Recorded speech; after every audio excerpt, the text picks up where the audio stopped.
Selamat datang di channel Lukas Suprastowo, edisi Cerita dan Makna. Edisi spesial berseri bersumber dari berita-berita nyata berkualitas yang dibagikan lengkap dengan makna yang memperkaya semua. Ya, Anda semua tanpa membedakan suku, agama, ras, atau antar golongan. Bila berkenan silahkan sejenak untuk subscribe, nyalakan bel, komen, and share. Gratis, tapi yakinlah bahwa hal kecil ini akan membantu karya semakin dinamis. Wow, Indonesia dinobatkan sebagai negara paling dermawan sedunia versi World Giving Index. Charity Aid Foundation (CAF) telah merilis laporan World Giving Index (WGI). Tahun 2021 ini mereka menobatkan Indonesia sebagai negara paling dermawan di dunia. Indonesia meraih skor 69%, naik dari skor 59% di indeks tahunan terakhir yang diterbitkan pada 2018. Pada saat itu, Indonesia juga menempati peringkat pertama dalam WGI. The World Giving Index adalah laporan tahunan yang diterbitkan oleh Charity Aid Foundation, menggunakan data yang dikumpulkan oleh Gallup dan memeringkat lebih dari 140 negara di dunia berdasarkan seberapa dermawan mereka dalam menyumbang. Pada laporan WGI 2021, Indonesia menempati 2 peringkat teratas dari 3 kategori atau indikator yang menjadi ukuran WGI, yaitu menyumbang pada orang asing atau tidak dikenal, menyumbang uang, dan kegiatan kerelawanan atau volunteer. Hasil penelitian CAF menunjukkan lebih dari 8 dari 10 orang Indonesia menyumbangkan uang pada tahun ini.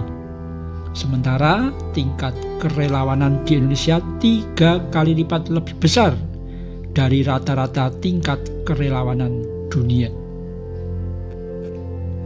Laporan WGI 2021 menunjukkan Indonesia berhasil mempertahankan posisinya di peringkat pertama di tengah pandemi dibandingkan negara-negara lain yang posisinya jatuh dalam WGI karena penerapan kebijakan penguncian dan pembatasan wilayah.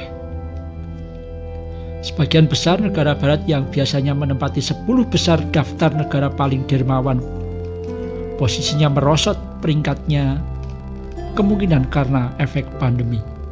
Misalnya, Amerika Serikat jatuh ke posisi 19 dunia setelah sebelumnya secara konsisten ditempatkan di top 5.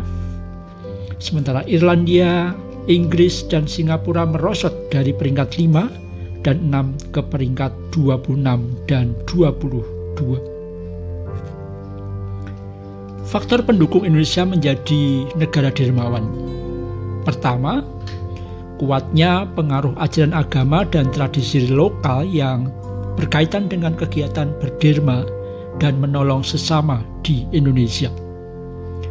Hal ini terbukti dari temuan WGI yang menunjukkan bahwa donasi berbasis keagamaan, khususnya zakat, infak, dan sedekah, menjadi penggerak utama kegiatan filantropi di Indonesia di masa pandemi. Kedua, kondisi ekonomi yang relatif lebih baik dibandingkan negara-negara lain. Harus diakui, pandemi memukul sektor ekonomi yang juga berdampak pada daya beli dan kapasitas penyumbang masyarakat. Namun dibandingkan negara-negara lain, kebijakan penanganan COVID-19 di Indonesia dinilai lebih baik sehingga tidak berdampak buruk pada kondisi ekonomi.